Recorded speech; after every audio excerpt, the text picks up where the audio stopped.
Yes,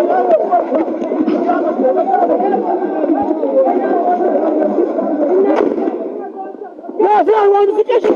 Wait, officer, wait. Officer, wait. Hey. You have seen it. You have seen it.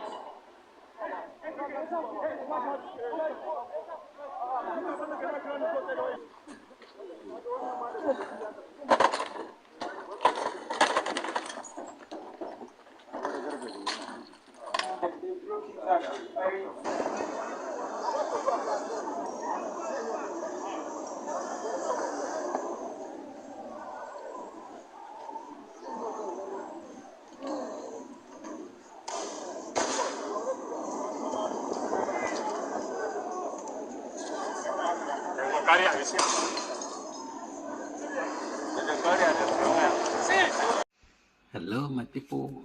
Today we're gonna talk about Nigeria and the protest that's going on over there. I tried to follow the protest, to see what people are saying about the protest. Because the protesters, they have some numerous demands, demands they want the government to do for them.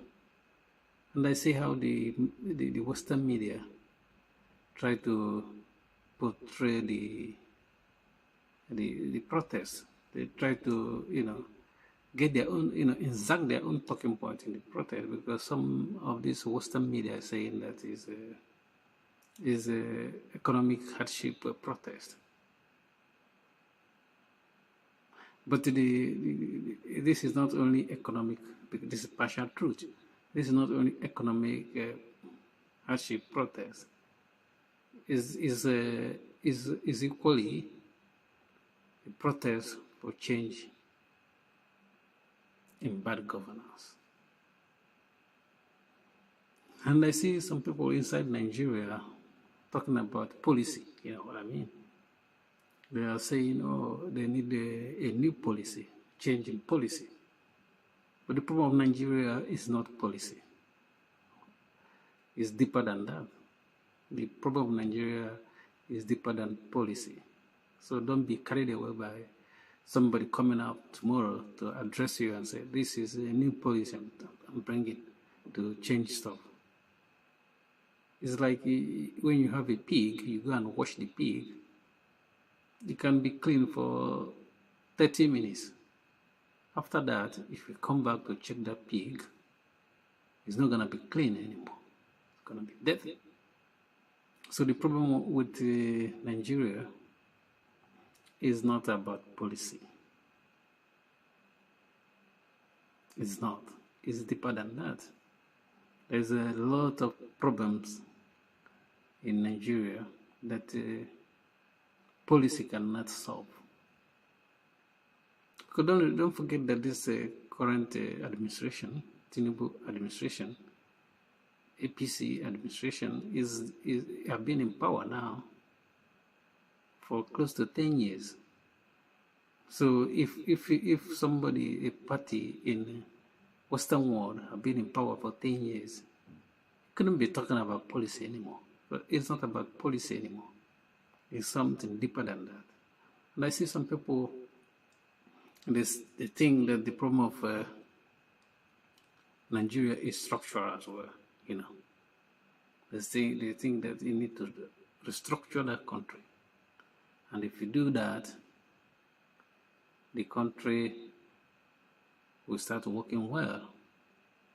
But the problem with that is that people that are throwing that structure in there have been throwing it for past 20 or 30 years for restructuring. But the stuff that, if you ask them what kind of restructuring they want,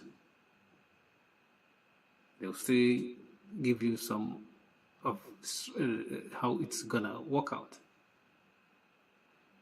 So the problem of Nigeria is partly structure stuff, but the way the people that are making this talking point, the way they are going about restructuring is not gonna do much in that country.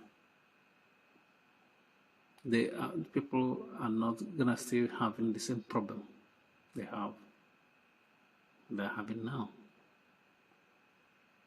And people think that when they travel abroad, that this problem will not follow them. It follows them. Anywhere you travel, anywhere you are in the world, the problem in your home country will follow you, because we live communal life in Africa. If you grow up in Africa, it's in your blood, it's in your gene. You can't run away from it. You have some siblings over there. So anything that is going on there is affecting you, because now there's a problem of inflation. Food prices have gone through the roof. So your siblings over there, you need to help them to survive this kind of economic hardship. And there is insecurity as well in that country. And the people that have siblings there, they always, when they wake up every morning, they think about them and say, what's going on there? Because in that country, anything can happen. There's no security. The only time you see security personnel is during the time of election and during the time of protest. That's when you know that they have men, uniformed men over there. And it is sad that these men only come out when they're going to give them bonus. Because this protest now they're doing, people that will benefit, they will pay them off, is those top military, police and the military. They're going to pay them off so that they can bring all the experts out there to help, guide against any violence in this protest. And we are now starting hearing that people have lost their life, which is too bad, because this protest has been planned for so long. And if something that plans like this, it shouldn't take anyone unaware. It shouldn't take the government unaware that this is going to happen. But it's like you're talking to a brick wall when you're talking to these people. Because they have shown that they have nothing to offer those that are running this country. You see, that's what I'm saying. The problem in that country is not about policy. Is more than that. People have not understand the nature of the beast they are battling. Until when you understand the nature of that beast, you will be able to solve that problem. And the one problem with Nigeria as a country is that people that represent them in government, these people are not chosen by the masses. You see the masses coming out to demonstrate today. But if it's something in their power, like in an election, they can find someone they can hold accountable. If the person not doing well, they hold the person accountable. And the person will understand that, without these people, cannot be in that power.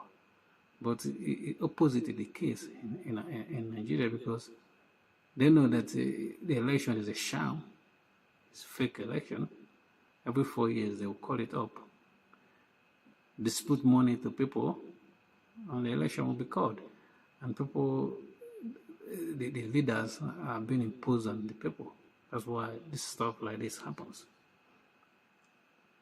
And Nigeria, the way it was set up in the beginning, when Nigeria was founded, and when the colonial master decided to, name Nigeria as a country, they did something that is wrong. That's when you talk about the structure, that's where the structural problems started. But people does it. If you talk about it, it is why should you shouldn't talk about it. But if now that people understand that the country cannot be running that way, it's not sustainable. It's not.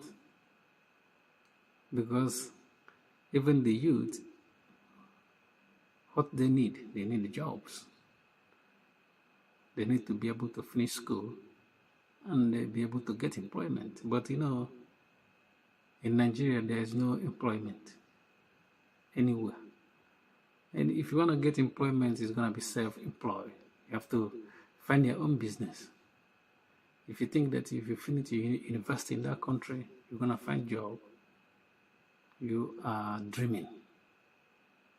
You are dreaming because you don't have a job there. Even before they announced job vacancies, they already fill it up with their people, especially government jobs.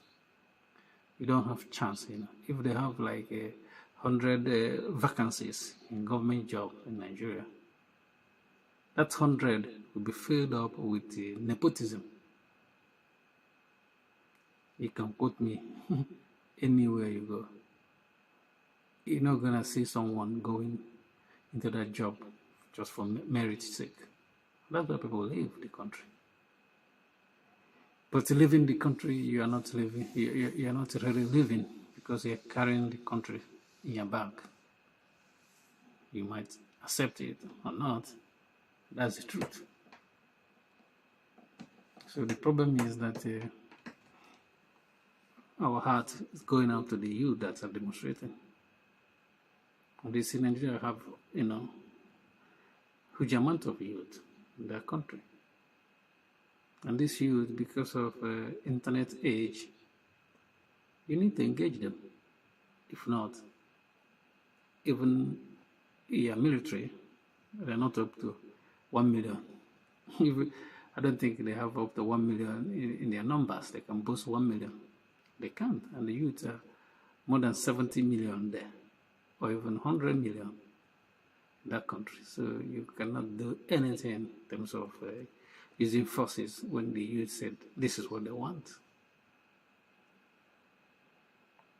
And what they want is not a cosmetic, you know, you come out and promise them something that you'll not do.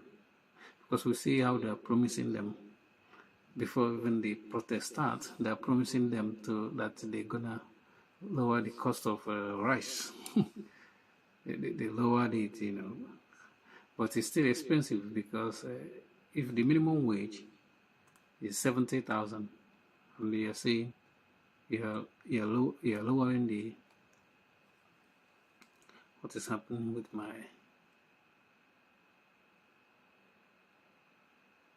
I think my, if the minimum wage is 70,000 and you say you're lowering the price of rice to 40,000, it's still very expensive. If you pay somebody for 70,000 naira in a month, and the person have family, you have to buy 1 bag of rice. If the family will eat 1 bag of rice in a month, what of other food? You know, 40,000, 20. Can't sustain anyone. Even if you increase the minimum wage to 100,000 in that country, 100,000 naira, even 120 is not sustainable in this economic hardship. So, and you know, when people started, if anything, that if people started feeling bad about eating food in a day, it's getting to this dangerous level that you might find anarchy there, that country, if things are not handled carefully. Thank you for watching. Please don't forget to subscribe to our YouTube channel, like our video. Peace.